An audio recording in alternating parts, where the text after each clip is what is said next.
Hello, and greetings from the Mirror Zone. I'm Bryce Skidmore. And I'm David Leskin, and I'm feeling particularly mirrory today. I don't know about you. We definitely read a little story that's very relevant for right now. Yeah, talk about going through the mirror darkly and realizing you're on the other side of the mirror already. Yeah, it's good to be back, and it's good to do this story. We read it a while ago, and we never really had an opportunity to really set it down, and somehow the stars aligned after this week. Talk about the last week. It's never more an appropriate time, right? Yeah. So this is our episode on the Screwfly Solution by James Tiptree Jr., who is not James Tiptree Jr. No, it's one of many pseudonyms. But who was the name of the actual author? She's credited in.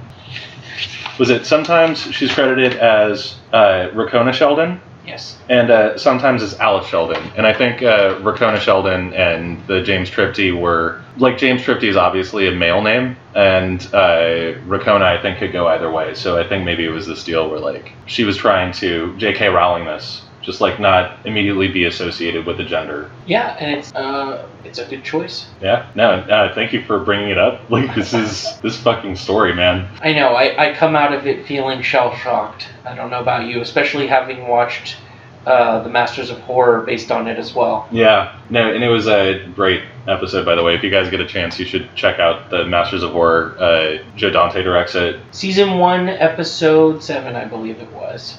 Yeah, and we'll talk more about it, because unlike the Paladin of the Lost Hour, where I feel like I'm glad we have that Twilight Zone episode, so they kind of complement each other too much. They're almost too much the same story in some ways. The Screwfly Solution film took some very interesting liberties. It took some liberties, but it ended up feeling very man on the ground, as opposed to sort of the creeping dread, which was the excellent part about the written story. So without further ado, you think maybe we should do plot time? Let's do it. Cool. Do you want to go or should I? Okay. So the story, the Screwfly Solution, is set on a family. Father Alan, Mother Anne, and their daughter. And Dad is a scientist who is working in Colombia, trying to curtail a pest problem that they have. When out of nowhere, angels start appearing to people all over the world, and a rash of violence against women following an outbreak pattern starts to emerge. And, a lot of really bad things happen. Religious fervor reaches an extreme height, and it ends with complete social unrest and, an attempted femicide. Just men turn on women everywhere. It's basically the end of the world. Yeah, but on a delay timer, because it's it's horrible right away, but then obviously the whole end game is there just aren't going to be people anymore, and it's going to be a slow lingering death, because it's oh, well, I guess we just die out now. Yeah, this is the last generation. They really left a mark on the earth before they leave. Things get really intense. The main character, one of the main characters, Alan, who's super progressive, forward-thinking. He's a scientist, and he doesn't believe in violence against women, yet he still falls to this infection, whatever it is, and he's put in an unfortunate position where he kills their daughter, and he has to be killed by his wife. That's right. Yeah. And his wife ends up going on to lead the major portion of the rest of the story. Yeah, no, she kicks it as far away from people as she can. She hides in the woods. She doesn't light fires so that hunters don't see her. She dresses in drag so as to avoid detection. And at the very end of the story, she meets one of the angels. Or not meets, she sees it. And it's not an angel. It's an alien. It's an alien. And we can get into that later. We need to get into it later. These two parts in the story seem like they're very different. It's two different genres. We have end of the world, apocalypse, we have feminist horror, and we also have aliens because it's a science fiction. And ultimately we'll find out why the aliens are there as well. Exactly. Now, was it the title of the story is the Screwfly Solution? Do you remember what the deal is with that, or Yeah. So the main characters, we already talked about Alan, and he's working with Barney. Yes. And the two of them are epidemiologists, right? And they're working to try and eradicate this fly infestation by that has been killing all of the cattle, and they're generally pests. And basically, the two main characters have in the past been tasked to get rid of different fly populations by basically causing them to not be able to breed anymore. Yeah. So just take all of, and what was it? They say specifically for the thing, it's the males of the species. So they will bombard male screwflies with this type of radiation that makes them infertile, and then send them out into the world, and then the populations drop because there are no more fertile males. Right. And we come to see this as being sort of an explanation narrative of what's going on in a larger sense that leads to this catastrophe. But it's only, whereas they explain that it's an enzyme that's released into the air via planes, crop dusters, and the like. But it's only targeting this one thing, a fly. And we come to find out that the same sort of thing is happening, but it's only targeting humans, and it's only targeting human males. I don't know. Do you want to go into quotes after that? Or? Yes. Yes. Okay. We can do that. We can definitely go into quotes. Yeah, let me grab my quotes. I've got quotes of the wazoo. Because I've got, I think I have one or two for your first quote, but they're not really big. The first, and I think it's interesting because it's I like to do a thing where it's I'll take a look at and focus on the first sentence of a story because I think it's a great way to introduce some themes. The beginning of the Screwfly Solution is, the young man sitting at 2 degrees north by 75 degrees west sent a casually venomous glance up a non-functional shoe fly ventilator. And I love the idea of something being casually venomous. Yeah, as though that makes it any less potent or any less venomous. Yeah, but it's the idea of something that, can be, that could just be, menacing, and yet somehow, it's there every day. Something women have to deal with. Right, and much like the way that the catcalling and ugly attention towards women in the story escalates towards violence, the narrative mirrors that, this sort of casual extermination of a species that slowly becomes spiraling horror. So the story opens with these name drops of cities around the world where this stuff is happening. So it's not just located in one place. This is a worldwide problem. Petersville, Sao Paulo, Phoenix, San Diego, Shanghai, New Delhi, Tripoli, Brisbane, Johannesburg, Lubbock, Texas. He says the hint is, remember where the intertropical convergence zone is now? That makes no sense to me. Maybe it will to your superior ecological brain. All I could see about the clippings was that they were fairly horrible accounts of murders or massacres of women. The worst was in New Delhi, about rafts of female corpses in the river. The funniest was the Texas Army official who shot his wife, 3 daughters, and his aunt because God had told him to clean the place up. It's one of the scarier parts about this story, and I think that the movie did a good job of conveying this as well. You have, what's scary is we're not even coming into this story as these atrocities are starting. They've already started, and we're seeing that the world really doesn't give this the attention that it needs to. Already, that's part of the problem. Yeah, and it is, and it's super chilling for us too, because it's they do this in the movie, but for us, the reader as well, it's we're getting this on the news. This is not even, it's not even we have someone out there immediately seeing this, and it's or someone in a government lab being this is the problem that's happening. It's no, it's just on the news now. It's already in the streets. That's right, and as much as during the story they end up closing off different cities to try and stem the flow of this disease, it's far too late for that to happen. It's already spread. Exactly, and religious organizations have sprung up to they call it in the film, they call it a symptom, and it really is. It's this thing where it's we have these violent tendencies towards women, so they rationalize them. It's oh no, it's not misogyny. We're the sons of Adam. We're the new Pauline Brotherhood. It's godly what we're doing. Right. Without a religious narrative to frame the situation, it's just a bunch of people committing violence like sociopaths and justifying it. So what you have is more sort of, and I mean this is hinted a lot throughout, is injecting the situation as you're perceiving it into a metaphysical realm. The religious part is sort of a way for the human brain to contextualize, if it needs to give a reason for why this violence is happening, a reason for it, that there's gods, that the angels have come, that this is some sort of end times justification. No, and it's like, it very much reminds me, is like, I mean, just my mind is immediately called back to like, Eric Von Daniken's like Chariots of the Gods type deal, where it's like, like, yeah, it seems somewhat interesting that these things would appear and be like, oh no, it's cool, you should totally kill women. And unfortunately, like, a lot of people would look at the obvious supernatural thing confronting them and probably not think twice about it. And they also don't think twice about it because, like, they're already infected. Like, it's not, they don't even really need to be told, like, to kill. Because some people don't see the angels at all. No, that's right. Some people, they witness acts of violence and it triggers them, it activates them. And afterwards, they look for purpose in that by joining this group of people that's giving it a framework.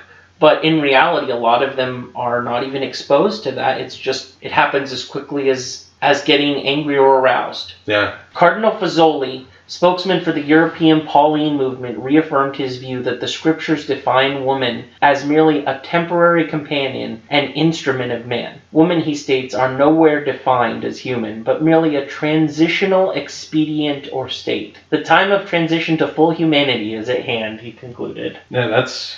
Wow.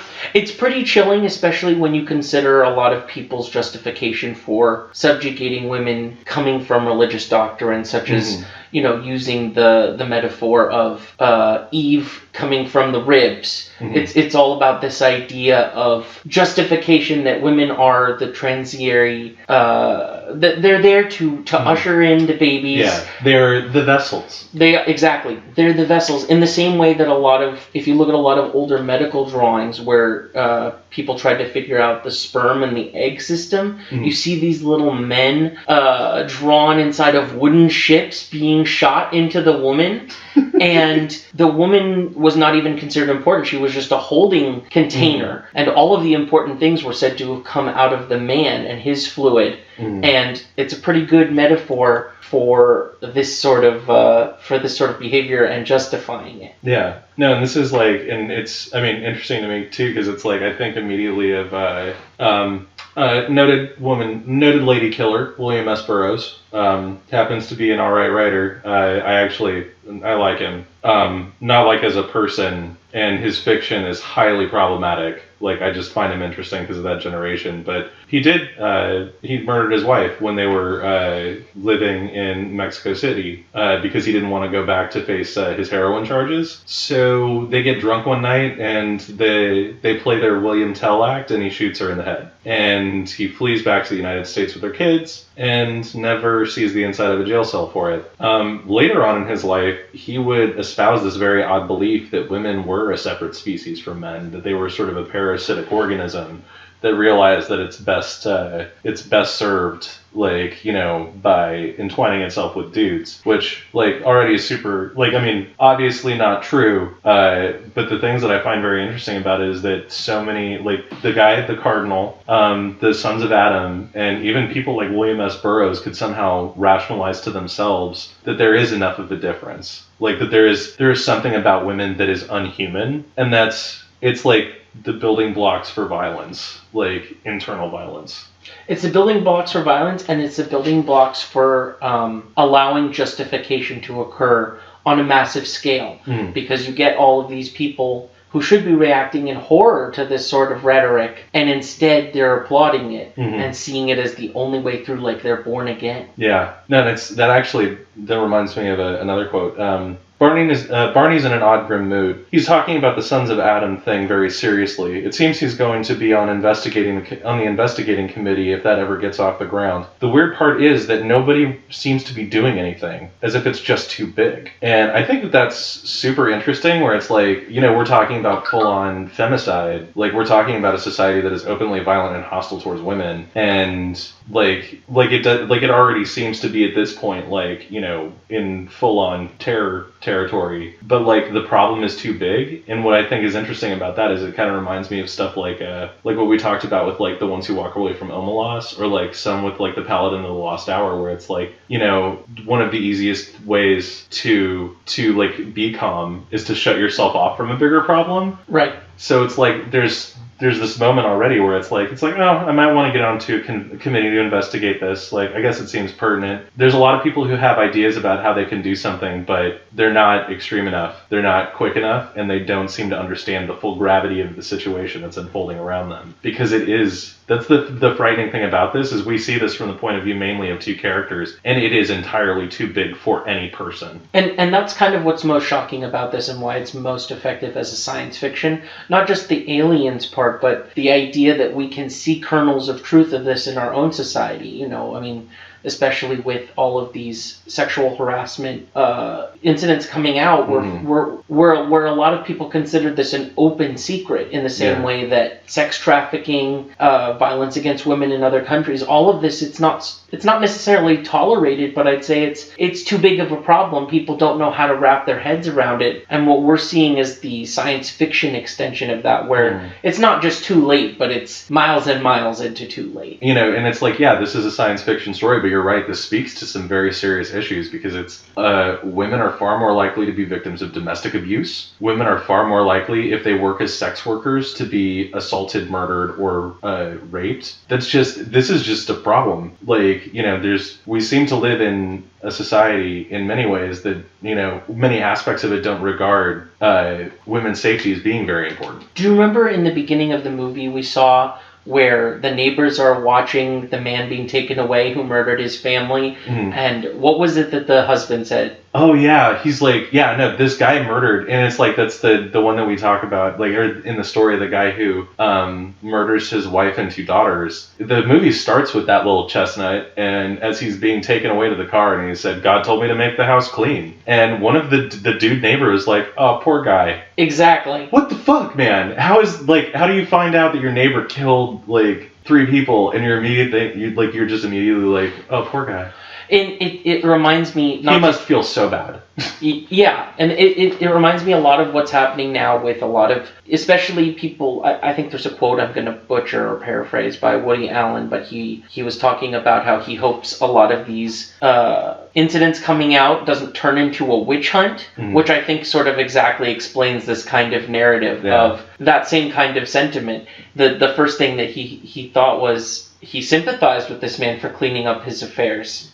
And, you know, there's that same sort of feeling like it's either people have to willfully ignore the problem, or they have to sympathize with it in a way that's pretty scary to figure out the implications for. Yeah. Well, no, and it's interesting the way that you say, where it's like the way that things get conceptualized or like put to us. And I think it's interesting too, like with like what you were talking about with the things that are going on in the public spotlight right now with Harvey Weinstein and Louis C.K. and a lot of people. There's this one line. I think it's spreading, but nobody knows because the media have been asked to downplay it. Yeah, it doesn't seem that far off from what could really happen, does it? And it's like, I'm not like, and here's the thing, like, I'm not saying like that this is blown out of proportion. What I think is like fascinating, and I'm ready to listen and believe that these incidences, these stories, they happened. The thing that really just blows my mind is, like, I had no idea how much. Like you said before, like with Harvey Weinstein, it was just sort of an open secret. People have been making jokes about how Harvey Weinstein's a fucking perp for years. And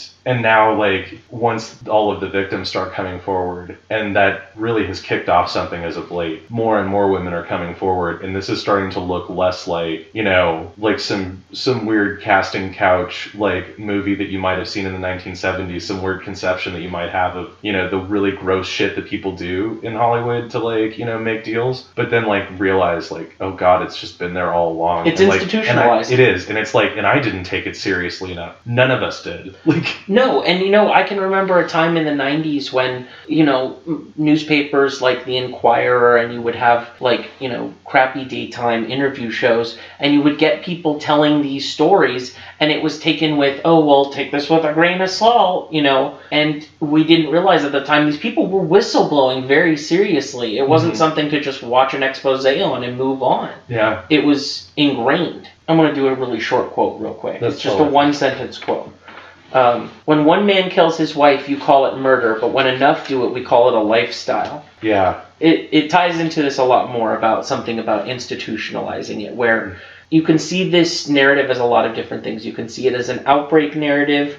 You can see it as a narrative making science fiction out of violence towards women. There's just a lot of different ways that you can look at it, but, you know, that's definitely what most of the people feel like throughout the book, who are gripped with this sort of insanity. Yeah. Well, no, it's like, that's the thing that's even terrifying, is like you, it's not just, it is institutionalizing, but it's like, it's also this normalization where it's like, you know, the minute you hear that it happened to someone else, like, and this is a thing that like really bums me out, is it's a thing that can make me dismissive of tragedy stories. And it's, if I've heard it before, which is really terrifying when it comes, like, when you think about it, like, if you realize in yourself that you have the capacity to hear a horrible story, and then you have like the knee-jerk reaction sometimes, like I do, where it's like tales old as time. Yeah, it's especially true because we're all plugged into the news all the time. I mean, you know, news ratings have definitely slipped in the last 10 or 15 years, but at the same time, we know that there's families every day who are seeing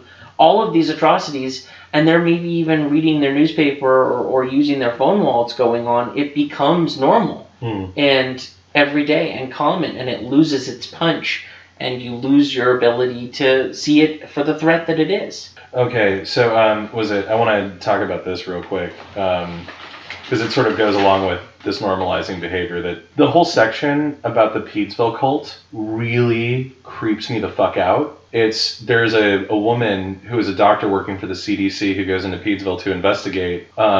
We should mention that this could be some of this material is very trigger warning or something like that. No, and it's like, I mean, I do, and maybe we should, like, I could probably record something before this where it's like, and just like drop it in at the beginning, because it's like, no, we're talking about femicide. This is a horrible, and it's not a horrible story, it's a great story, but it has a lot of dark things in it. It has the systematic extermination of the female half of the species, and then eventually the entire species through the most violent, fucked up way you can think of. Yeah, death isn't even the worst thing that happens to most of the people in this story. No, it's like, that's the thing that's even more frightening to me, is like, you know, we can get to it later, but like when Alan, who's like a cool dude, and who is like our other hero, and we're reading about all of the progress that he makes, and then he talks about things like, I didn't even notice I was holding a knife in my hand. Like, just these really weird moments where it's like, you know, like sort of one of the things that made The Shining really good was the fact that you spend so much time with Jack Torrance,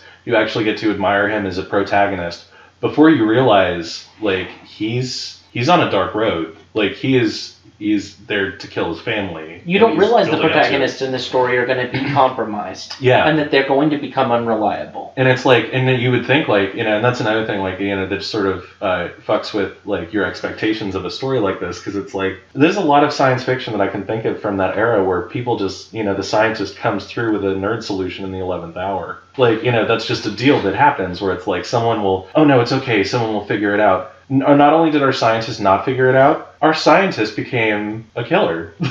Yes, he gives into every horrible thing that he fears he sees around him. And it's not like a lot of these other stories of horror of people's mind being compromised where you see the torturous transformation. Mm-hmm. It happens all at once. Yeah. No, and it's like, there's something that's even more unsettling about that to me, is that, like, and this is a thing that's very strange to me, like, just to think about, and it's a thing that I meditated on a lot with this story, is human beings have a capacity for violence, like we all do. And, you know, it's like, it just reminds me of just like this weird stuff that happens on the internet when like men's rights activists freak out over, like, you know, not all men. And it's like, I wonder what Alice Sheldon would think of someone who says not all men. Like, or like, and it's one of those things where it's like, or maybe the story is important for that, because it's like, once you realize, like, no, literally any man is capable of this violence, and women experience violence every day from strangers. So it's really not helpful to like have that mentality. And I think by showing Alan degenerate the way that he does, right,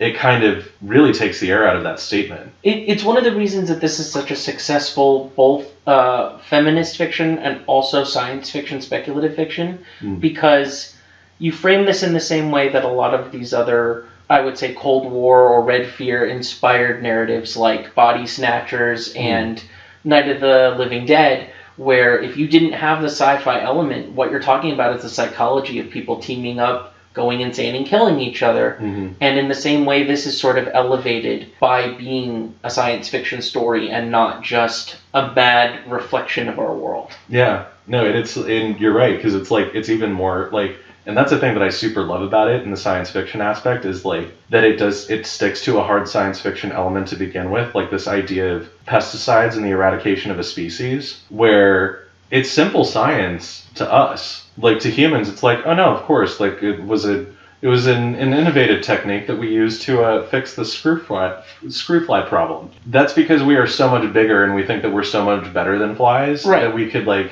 figure out a way to do it. And then what happens when something looks at us like we're screwflies? Yes, exactly. We look at this in the context of things like zombie narrative, but what's interesting is it does fit a lot more into the sort of B-movie environment is striking back narrative as well. If you didn't have the aliens, you've got like, the Day of the Triptids, frogs, bats. You have all of these things of nature. You could almost imagine the scientists in the beginning being like, the men are going crazy and they're killing everyone. Yeah. And then, like you said, the pencil necks at the end solve the disease, and although there are a few women unaffected and men left, they will rebuild. And by gosh, we'll learn our lessons from before, and the world will be a better place. And that's not what Sheldon is showing us. No, this is definitely more of a Day of the Dead or World War Z type of story. Definitely. I'm also immediately, like, my mind is called to the Omega Man,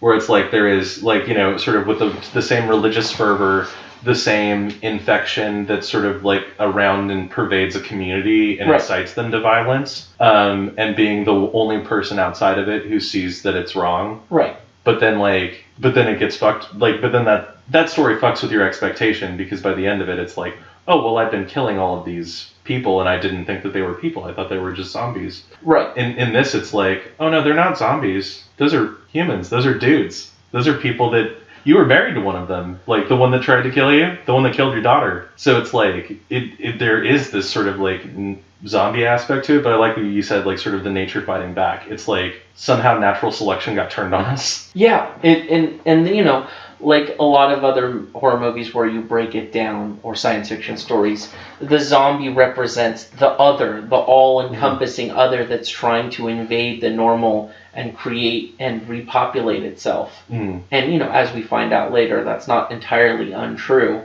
It's just that we're the screwflies, and the humans are aliens coming to take over.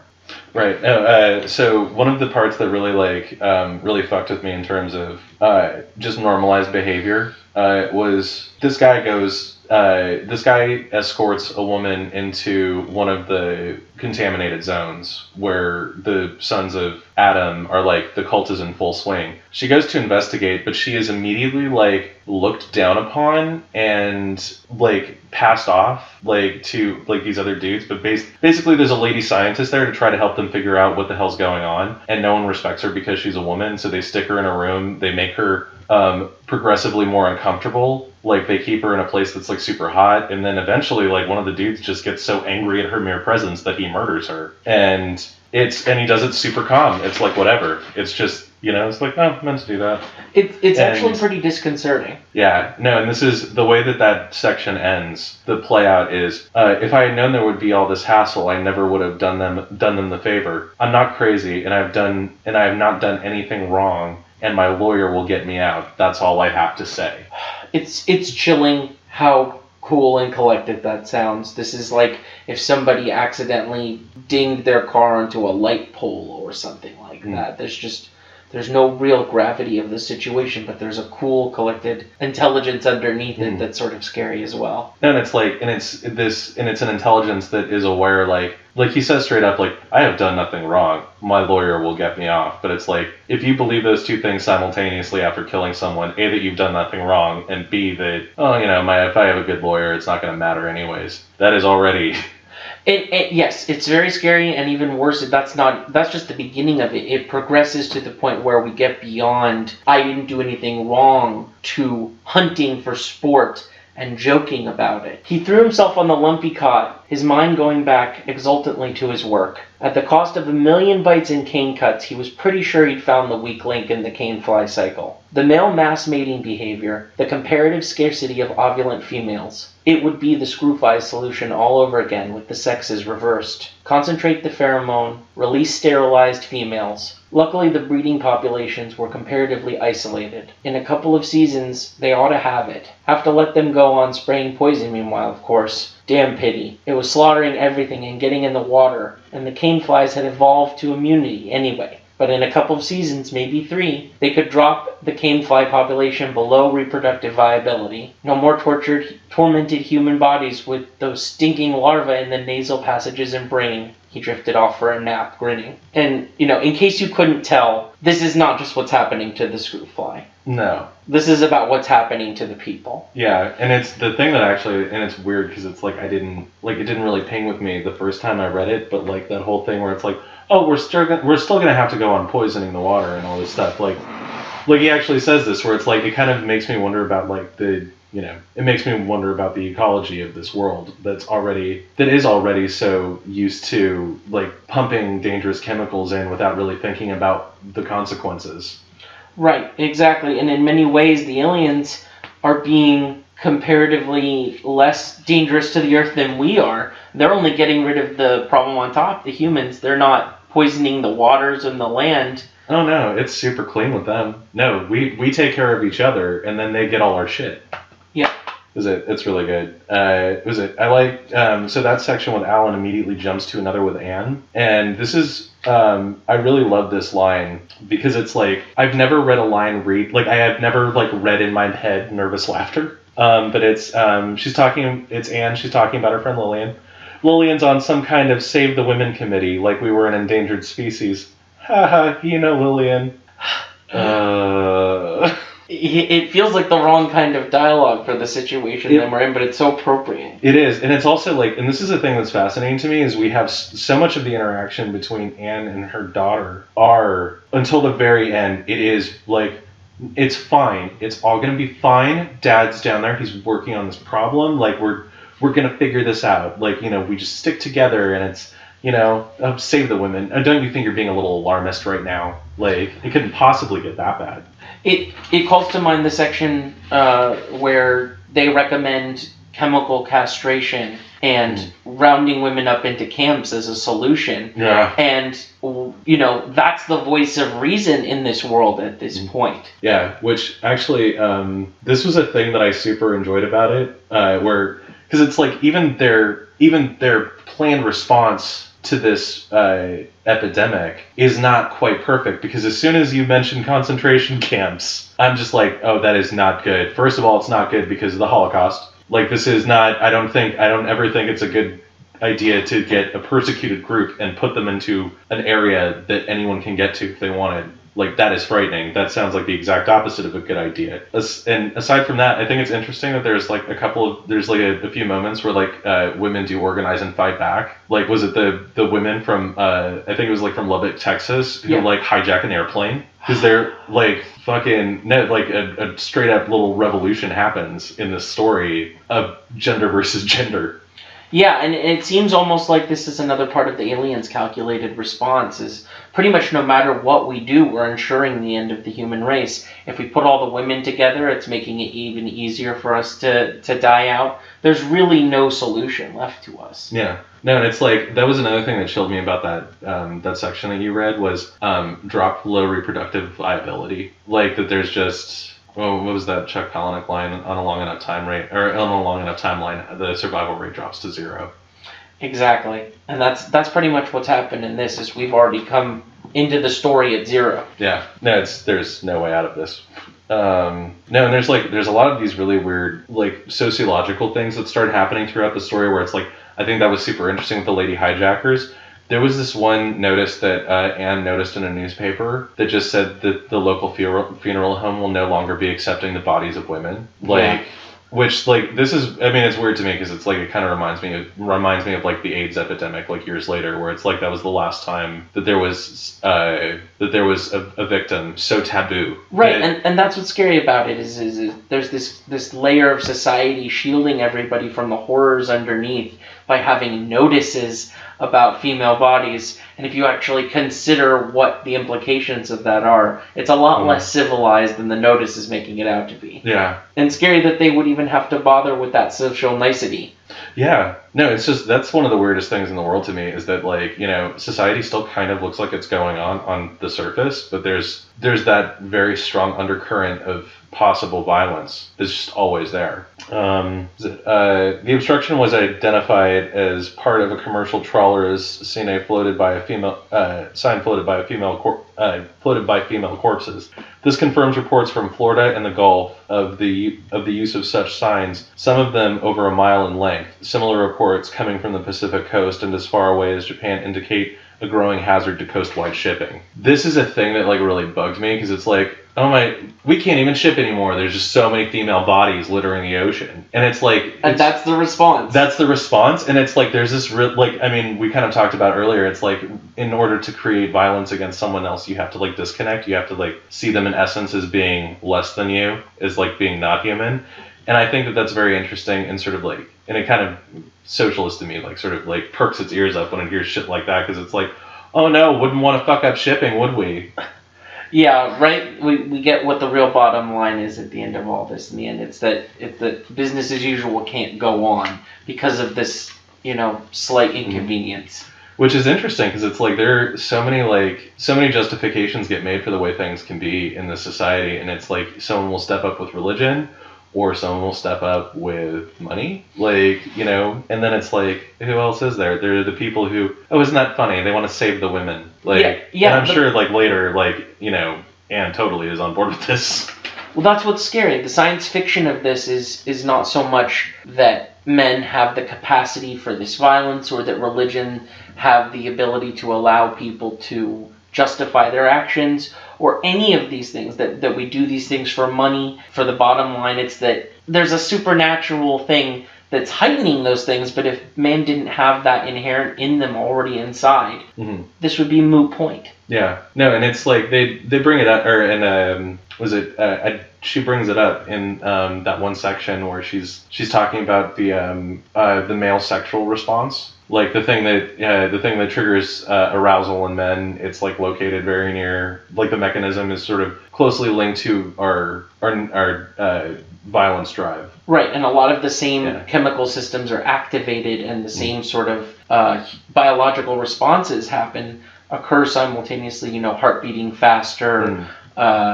Things about the arousal response and anger response, they're very tightly connected. No, and this is a thing that's like, and this is going to sound strange, but it's like I always kind of had like a strange disconnect with aspects of sex crimes, because I assumed for a while that because they were sex crimes, that they were primarily sexually motivated, and it wasn't until somewhat recently that the explanation had become full, where it's like, someone like Harvey Weinstein, like keeping a woman in the room watching him masturbate, like this stuff, like that's a power play. That's a power play. That's not sexual release happens, but that was not the point of that. The point of that was to enact violence and control over another person. Right, which we see the story makes a lot of the violence and sexuality both be the focus of that. But if you look at our world, it's more a case of the power itself that's being held over them in almost any industry or any situation. It's not necessarily involving sex. Yeah, no, it's a good line. The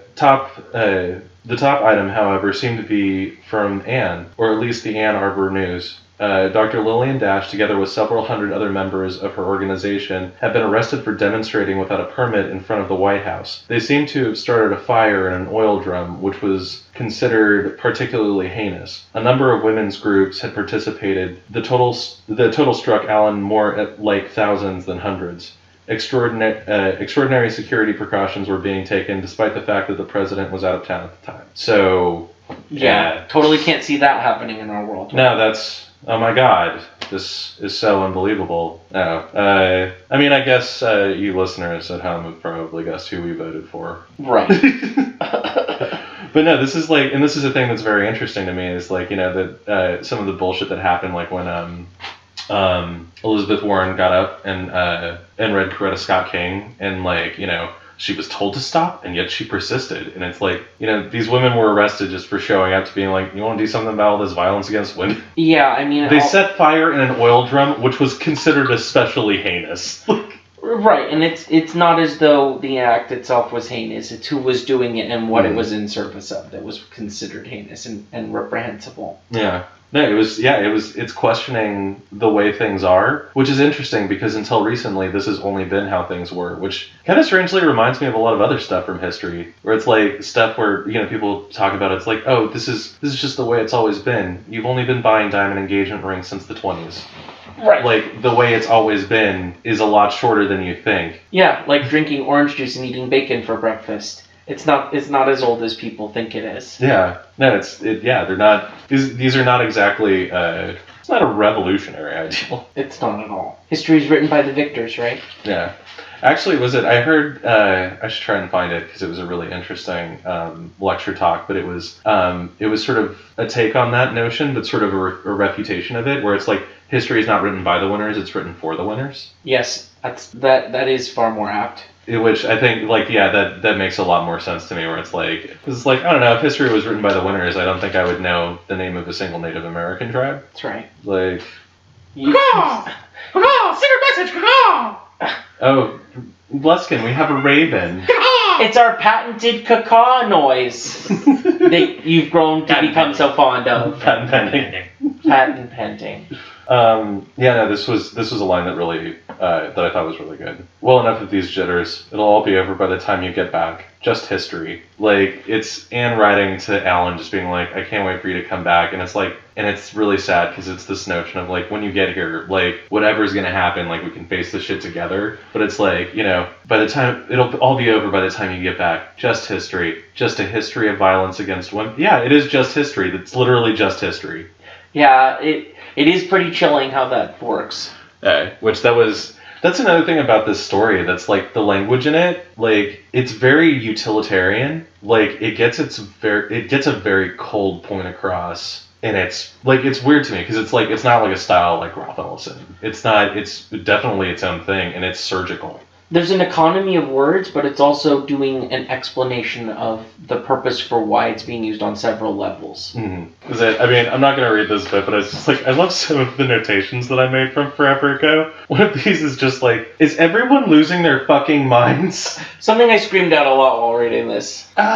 You maniacs! You blew it up! Man, it's like, in this case, it's worse. You maniacs, you blew them up. You killed all of the women? And then you just let it happen.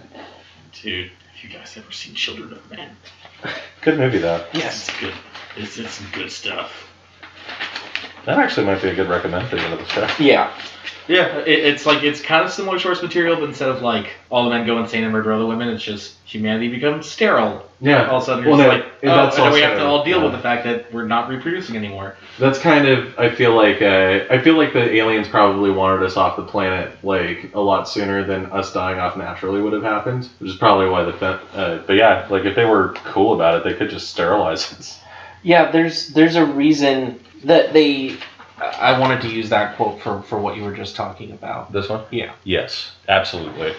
All right.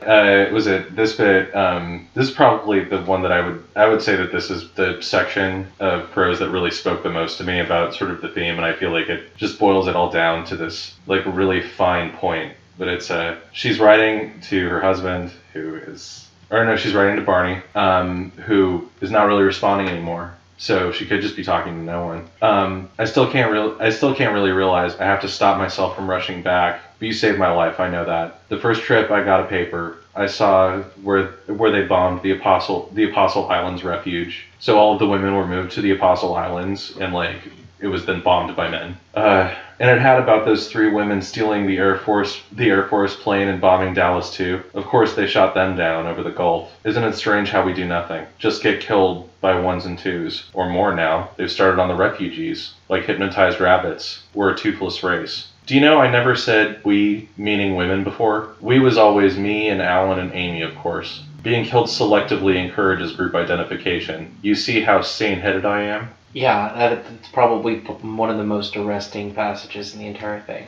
Yeah, and it's a good paragraph to let you know that we are coming to the end of like humanity with this bullshit. But like that part like just really chills me. It's like it's amazing how little we do just get killed by ones and twos. Before it was about not doing anything, like not being sort of like more proactive against this. But now it's just like now I don't do much except die. Yeah, and again that we has become something else. Yeah, and that's the thing that, like we talked about this earlier where it's like I've talked to some women, and I'm not going to say that they don't consider themselves feminist or like don't hold some value like for feminism, like they believe in equality and equal pay, but they're hesitant to use the phrase because they think that it means something like that is equivalent to hating men or something. Right. There was that Time magazine poll a couple years ago about the most hated words, and feminism was one of them until they had to retract that as being part of the poll. Yeah, and it's like, that's fucking ridiculous. Like,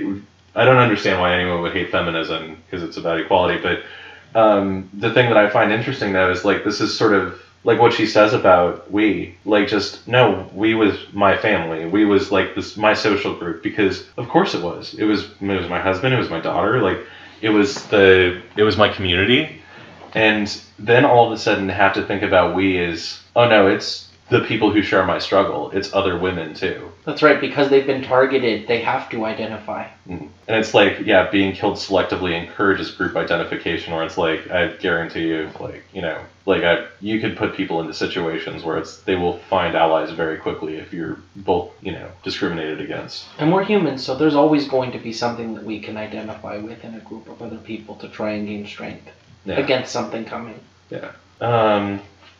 Yeah, so I think actually that is my last one.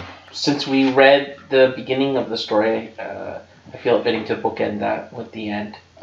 We're seeing this from the point of view of Anne. Of Anne. And this is at the end of the book after, Barney is no longer responding. She's on the run. It's the end of the world. And that's where we start this quote. This way, there's no muss, no fuss. Just like what we did to the Screwfly. Pinpoint the weak link. Wait a bit while we do it for them. Then only a few bones to kick around. Make good fertilizer. Barney, dear, goodbye. I saw it. It was there. But it wasn't an angel. I think I saw a real estate agent. Yeah, that is a really great ending. Like, it's very, like it just hits you. It hits with you and it sticks with you as well. I think I've probably reread that quote 5 or 6 times now at this point, just because from a story perspective and having a sense of finality, it feels like you're left wanting more, but also you don't really want to see the horror that comes next, because it really is the end. Yeah. No, and it's such a weird the end too, because it's like, no, I just love that. No muss, no fuss. You just kick some bones around, it's good fertilizer. Like, people become the fertilizer for this new thing, and it's like, the thing I saw was not an angel, it was a real estate agent. Who are we selling this to? Like, who are they? Like what is, I guess the end play is just like, oh, we're going to use the planet for something.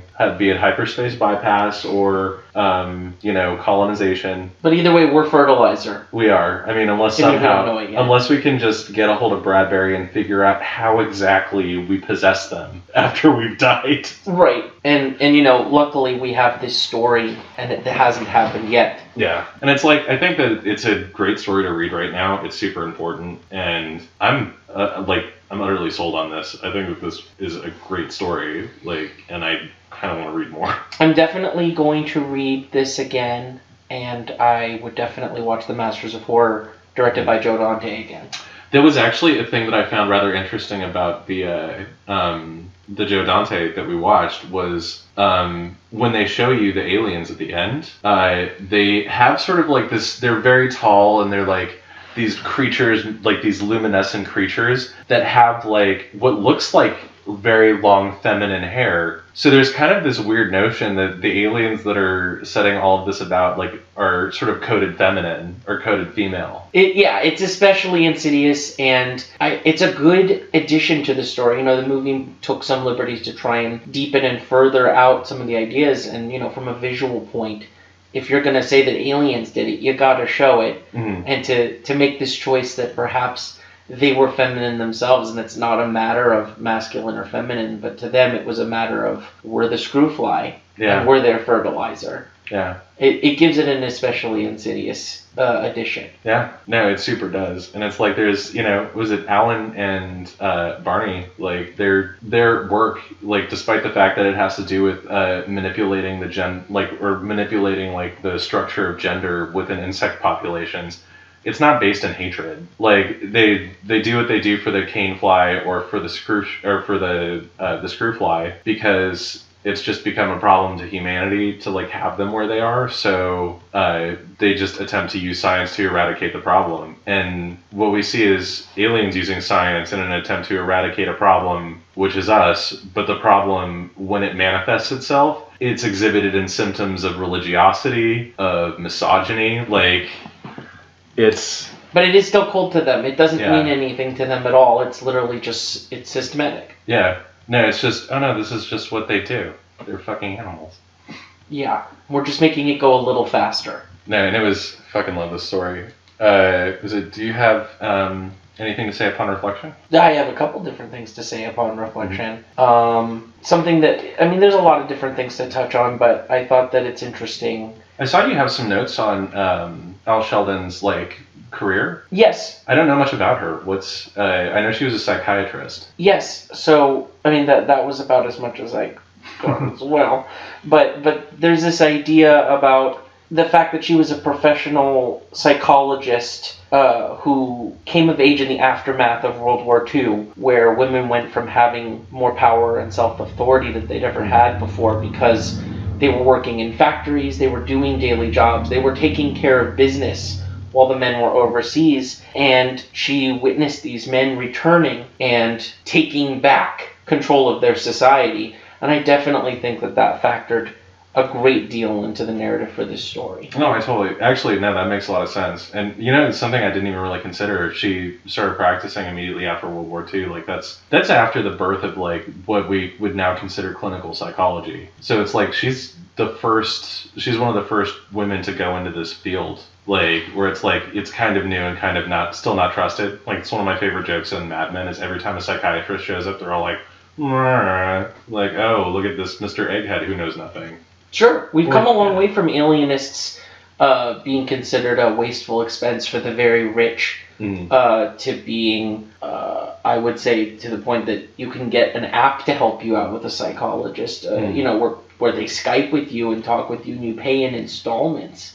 It's definitely become integrated into our way of life that it's considered more helpful and necessary. No, so it's I just wanted to bring up that since 1991, the James Tiptree Jr. Award has been something that they award in science fiction to primarily female writers, it looks like. And 1994 winner, one of my favorite writers, Ursula Le Guin. Nice. So it's the woman created a phenomenon. Alice B. Sheldon, a.k.a. Raccoona Sheldon, a.k.a. James Tiptree Jr. Oh, shit. This is crazy. Just real quick, they've gotten James Tiptree Jr. awards, have retrospectively given awards to The Left Hand of Darkness by Ursula Le Guin, which is another good one, and 2 Joanna Russ novels. Nice. One of them is The Female Man, which is a personal favorite of mine. Possible future episode. Yeah. Oh my god, we should totally. But yeah, so no, that's I think it's interesting that I didn't know about Alice Sheldon, and I'm super happy I do now. I've got a rating list now. Yeah, I ended up after Goodreads adding a bunch of books to my list as well, and I'm looking forward to reading those. Speaking of which, do you want to go into related material? Sure. So I had a couple different things. The thing that stuck out for me the most was an episode of The Twilight Zone, Season 1, Episode 22, from March 4th, 1960. The monsters are due on Maple Street. In this episode, a blackout causes the eventual insanity of a group of neighbors on a block, and we zoom out to see that this is happening on a worldwide level. Oh, shit. I think I've seen this episode, yeah. And it's a really good one, too. And if you don't mind, I want to read a quote from it as well. Oh, please. The tools of conquest do not necessarily come with bombs and explosions and fallout. There are weapons that are simply thoughts, attitudes, prejudices, to be found only in the minds of men. For the record, prejudices can kill, and suspicion can destroy, and a thoughtless, frightened search for a scapegoat has a fallout all of its own, for the children, and the children yet unborn. And the pity of it is that these things cannot be confined to the Twilight Zone. Oh. And even though that was about Cold War and Red Scare paranoia, you can extend, instead of the other being the evil outsider that's trying to come in, it's females already among us. Yeah. And the idea of gender and gender wars. I heard it in Rod Serling's voice, too. I was trying to read it as much Rod Serlingly as I could. I think I at least got the Twilight Zone part right. No, it's man, we should watch that at some point in the near future. I would like to do that. That's definitely an episode worth doing. Did you want to do one, or should I just do the rest of mine? I could do one. There's one book that I started forever ago, and I want to pick it up and finish after this. I just need to find it. It's called The Killing Fields, Harvest of Women, by Diana Washington Valdez, and it's about the, I don't know if you guys know about this, but there's a real problem with women going missing and turning up dead outside El Paso, and this woman wrote a book that sort of is not really, it's really good. It's just going into depth of, what exactly is going on in Juarez and who some of these victims are. But when you read, if you get a chance to go on the internet and look at the list of women that they've been finding in that desert over the past few decades, it's staggering, and it's still going on. That's shocking. I'll definitely have to look into that. Yeah. So I'd like to recommend for TV shows the current American horror story Cult. Especially, I believe it's episode 7, but don't quote me on that, which is all about Lena Dunham, the guest star of the season, playing Valerie Solanas, the radical feminist and Scum Manifesto author who attempted to murder Andy Warhol. Now, the show is all about a cult of personality played by Evan Peters, and we come to find out that he has been put on the path to controlling an alt-right audience and becoming a cult of personality in an effort to become president. And what we further find out is that his anger management therapist is Valerie's ex-girlfriend and protege, who wants to take the Scum Manifesto even further and basically destroy society using the rage of women and build it back up. It's a particularly good season of American Horror Story because there's little to no supernatural elements. It's mostly political satire. But this particular episode, it's some of my favorite material from Lena Dunham performing, and both she and Evan Peters put in great performances showing how cults involving radicalized feminism or against feminism, both of them can be taken out of control and co-opted by groups with further intentions other than, restructuring society for the good of people in it. Yeah. So I would highly recommend that one, specifically that episode. Yeah, I want to check that out because it's there was, I actually read the Scum Manifesto when I was in college, and I was very fascinated with the mind that created it. And I also feel like it's more acceptable to be it's going to sound weird. It's more acceptable to be kind of obsessed with that because it's not like Andy Warhol died as a result of that. No, and that's kind of also what's interesting about the episode is it shows Solanas as ultimately being a failure to even be famous for her own movement, but instead dying as the failed assassin of Andy Warhol. Yeah. Even in that, she was overshadowed by a male. Yeah. And there's a lot of funny ironies like that in the story that I think fit maybe not so much the somber tone of the story, but definitely the idea of the Scum Manifesto and sort of taking a look at the radical feminized version of this story. Very interesting. No, that's good. And actually, I think it'll pair well. It was my second recommendation because, how do you follow up The Killing Fields, A Harvest of Women? Right. Except for there's this one novel. I kind of just wanted to pick something that I felt shared some themes with this, but was the complete opposite. And there was this one book that I read, and forgive me because it's French. It's a French science fiction novel by a woman named Monique Wittig, and it's called Les Gorilles, or The Gorillas. But it's about a fictional. It was published in the 1960s. I read the David LeVay translation, but it's about a future society wherein a gender war is occurring between men and women, and the women are winning. And yeah, no, it basically is just like it's a lot of cool philosophy. It's a lot of talk about sort of what a matriarchy might look like. And the way that sort of the gender war is won in the end is because sort of like the older generation is allowed to die away, and a lot of the younger men, like, they want to team up with the gorillas, like the women who are, badass fighters. So that one's just fun. Like, if you get a chance, you should check it out. Guerrilla warfare at its finest. I'll have to check that out. No, and it's like this is gonna sound really random, but it was like one of my favorite characters in Predator was the female freedom fighter. Like the Lady Sandinista or whatever, who was just like, no, I know about things in the jungle, man. Like, so it's like I kind of love that aspect that science fiction can give you, of just like a bunch of women, like, relying on each other and fighting in the wilderness. And I love being able to see this, the idea of the gender war, who's winning, who's losing, and which side and how long does it take. Yeah. No, and it's like, it's one of those things that I find interesting too, because it's like, obviously I don't believe in like a gender war, or like, even like, I feel like if I lived in the situation like the gorillas, I would fight with the ladies in the jungle, but that's just because everything that's set in opposition to them is fucked up. So it's like, I feel like there's sort of more of that. I don't think that the end goal I'm positive the end goal of feminism is not to instill a matriarchy. Because it's like, that's kind of the thing that feminism critiques, is that, one gender being in charge is a good idea. Like, and that's not what feminism is about. Like, it's not like, no, it's only okay when women oppress men. It's not about that. It's... Yeah, we're not looking for equality by a different name. We're looking for equality. Yeah. Like, and it's... So it's like, that's the thing that's problematic about that book. It was French feminist science fiction from the 1960s. So... Context. There was a lot of really weird alliteration that just happened right now. Can I interrupt for 1 second? Yes. Les guerrières. Les guerrières. So now we just have to replace that soundbite of me going, Les guerrières. That's actually French for gorilla meat. Not a lot of people know that. that's not a true It's story. just French for American. Thanks a lot, America. Thanks, Obama. Merci, Obama.